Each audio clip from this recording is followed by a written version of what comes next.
మంగళగిరి నారా లోకేష్ గారు ఎన్నికల సమయంలో ఏదైతే హామీ ఇచ్చారో, ఎవరైతే శాశ్వత ఇళ్ల పట్టాల కోసం ఏళ్ల తరబడి నిరీక్షిస్తున్నారో, ఎదురు చూస్తున్నారో వాళ్ళందరి కల సాకారం చేస్తూ ఈ రోజున మంగళగిరిలో ఆయన నియోజకవర్గ ప్రజలందరికీ కూడా కడుపు నిండా భోజనాలు పెడుతూ వాళ్ళందరికీ కూడా పట్టు వస్త్రాలు సమర్పిస్తూ ఈ రోజున వాళ్ళ శాశ్వత ఇళ్ల పట్టాల పండుగ వాతావరణం మనం ఇక్కడ చూస్తున్నాం. ప్రతి ఒక్కరూ కూడా కడుపు నిండా భోంచేసి కళ్ళ నిండా ఆనందంతో వాళ్ళ ఏళ్ల తరబడి ఉన్న కళ సాకారమైందని వాళ్ళంతా సంతోషం వ్యక్తం చేస్తున్న విజువల్స్ మనం చూస్తున్నాం. ఇక్కడ అందరూ కూడా సంతోషం వ్యక్తం చేస్తున్నారు. సార్, మీరు అనుకున్నారా లోకేష్ గారు ఎన్నికల హామీ ఇచ్చారు తప్ప అది నెరవేరుస్తారని? నెంబర్ 1 చక్కగా చేస్తున్నాడు లోకేష్ గారు. ఇచ్చిన మాట నిలబెట్టుకున్నాడు. మళ్ళీ ఆయనే కావాలి మాకు. అట్లా భోజనాలు పెట్టి పట్టు వస్త్రాలు కూడా ఇచ్చి చాలా బాగుంది. మంచి పద్ధతి, బాగుంది. సో ఇంతకుముందు ఏ నాయకుడైనా ఇలా ఈ తరహా చేయలే లోకేష్ గారే చేశారు. ఎంతో మంది నాయకులు వచ్చారు, వెళ్ళారు, ఏదో హామీలు ఇచ్చారు, ఎన్నికల కోసం వాళ్ళ ఓట్ల కోసం మాట్లాడిన వ్యక్తులే తప్ప ప్రజల కోసం ప్రజల పక్షాన నిలబడిన వ్యక్తి నారా లోకేష్ అని కూడా చెప్తున్నారు. సార్, మీకు ఈ రోజున ఇన్నేళ్ల కళ ఈ సాకారం అయిందనుకుంటున్నారా? అవునండి, అవునవును, సాకారం నెరవేరిందండి. అనుకున్నారా ఆయన హామీ ఇచ్చినప్పుడు నెరవేరుస్తారు? అవును, చెప్పారు, గట్టిగా చెప్పారు, అలాగే చేస్తున్నారు కూడా, చేశారు. మొదటిసారి ఓడిపోయినా కూడా ఆయన మళ్ళీ ఇక్కడే నేను ఖచ్చితంగా ఇక్కడే ఈ ప్రజల మనసు గెలుచుకుని గెలవాలి అనుకున్నారు. ఆయన గెలిచారు. గెలిచిన తర్వాత ఆయన ఇచ్చిన హామీ నెరవేరుస్తున్నట్టు నెరవేరుస్తున్నారండి. అవును. ఎలా ఉంది ఆయన పనితీరు? బాగుంది, చాలా బాగుంది. సార్, ఈ రోజున నియోజకవర్గంలో ప్రజలందరూ కూడా ఒక పండగ, ఒక పెళ్లి భోజనం చేస్తామని చెప్తున్నారు. ఎలా చూడాలి ఆయన ఇచ్చిన హామీ నెరవేర్చుకోవడం? హామీ ఇచ్చినారంటే లోకేష్ గారు ప్రతి హామీని నెరవేరుస్తూ వస్తున్నారు. మనం అనుకున్న దానికంటే కూడా ప్రజలందరికీ బాగా సేవ చేస్తున్నారు. వారు ఎప్పటికీ కూడా ఈ మంగళగిరి నియోజకవర్గాన్ని ఇట్లాగే డెవలప్ చేస్తారని మేము అందరం భావిస్తున్నాము. నిజానికి రాజకీయ నాయకులు అంటే సార్, ఓడిపోతే నన్ను ఓడిచ్చారు కాబట్టి ఆ నియోజకవర్గం పట్టించుకోకూడదా, లేకపోతే అసలు తొందరగా ఎవరో బయటకు కూడా రారు. కానీ ఓడిపోయినా ఆయన ప్రజల్లోనే ఉండి గెలిచిన వాళ్ళు ఏం చేయకపోయినా కూడా కొన్ని పథకాలు ఈయన సొంతగా పెట్టుకొని వాళ్ళ మనసు చోరుకొని మళ్ళీ ఈ రోజున ఆయన ప్రజలు ఊహించని పథకాలు కూడా వారు సృష్టించి వారు కావాలని అందరూ బాగుండాలి, ప్రజలకి మంచి సేవ చేయాలి, ఎప్పటికీ కూడా ఆయన గుర్తుపెట్టుకునేటట్టుగా పరిపాలన సాగిస్తున్నాడు. అటువంటి వ్యక్తి మన ఆంధ్రప్రదేశ్లో ఎప్పటికీ కూడా మనకు దొరకడు. నారా లోకేష్ గారు నిలబడాలనుకుంటే ఎక్కడైనా నిలబడతాడు సార్. రాష్ట్రంలో ఏ నియోజకవర్గంలో ఆయన నిలబడ్డా కూడా ఆయన గెలిచే పరిస్థితి. కానీ ఆ రోజున ఆయన ఈ మంగళగిరి నియోజకవర్గాన్ని ఎంచుకున్నారు. ఓడిపోయినా కూడా దాని మీద నిలబడ్డారు. ఎలా చూడాలి సార్? ఆయన 6,000 ఓట్లతోటి ఓడిపోయినా కూడా 90,000 ఓట్లతోటి గెలవటం ఒక పెద్ద అచీవ్మెంటు. మంగళగిరి నియోజకవర్గానికి 90,000 ఓట్ల మెజార్టీ అంటే వాళ్ళు ఎప్పుడు ఇంతవరకు నాకు 69 ఏళ్ళు ఇంతవరకు ఎప్పుడు చూడలేదు అంత మెజార్టీ. మరి ఈయన సాధించి అన్ని కార్యక్రమాలు 100% చేస్తా. ఇది ఒక పండగ వాతావరణం. ఈరోజు పెద్ద పండగ వాతావరణం. తెలుగుదేశం పార్టీ పండగ ఇది.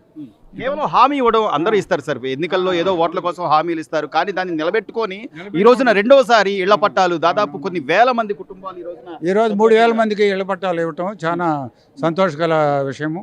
వాళ్ళందరూ వాళ్ళు ఎంత పండగ చేసుకున్నట్టే ఉంటుంది. అందరికీ చాలా మంచి పని చేస్తున్నాడు లోకేష్ బాబు. సో పెళ్లి బట్టలలాగా బట్టలు పెట్టి డాక్యుమెంట్ ఇవ్వటం అనేది చాలా గ్రేట్. అసలు అది ఒక పెద్ద సత్కారం.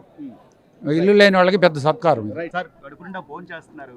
లోకేష్ గారు ఏదైతే హామీ ఇచ్చారో దాన్ని తగ్గట్టుగా ఈ రోజున ఆయన మీ మాట నిలబెట్టుకున్నాడంటారా? నిలబెట్టుకున్నాడు. మేము ఒక మాట చెప్పాలి మీకు.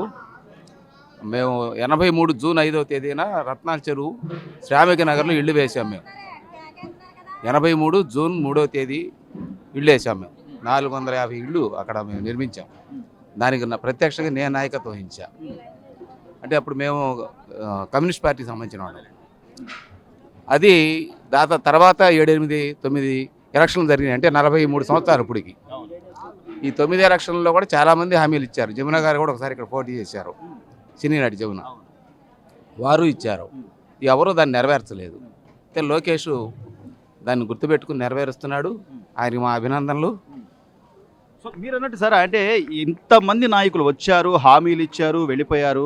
కానీ మీ ఏళ్ల నాటి కళ ఈ రోజున ఒక శాశ్వత పట్ట అంటే నిర్మించిన నగరం అది శ్రామిక నగర్ అని రత్నాల చెరువు మంగళగిరి.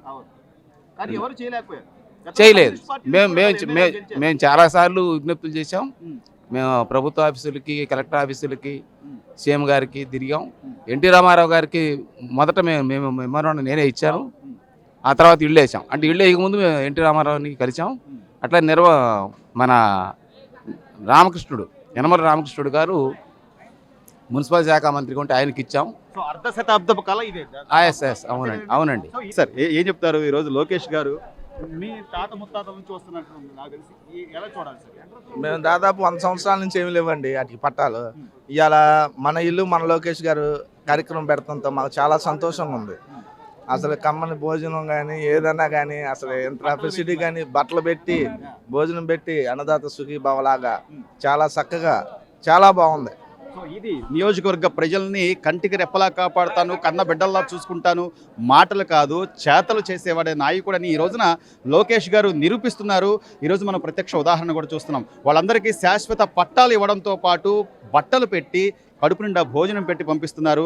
ప్రతి నాయకుడు కూడా దీన్ని ఆదర్శంగా తీసుకోవాల్సిన పరిస్థితి ఉంది.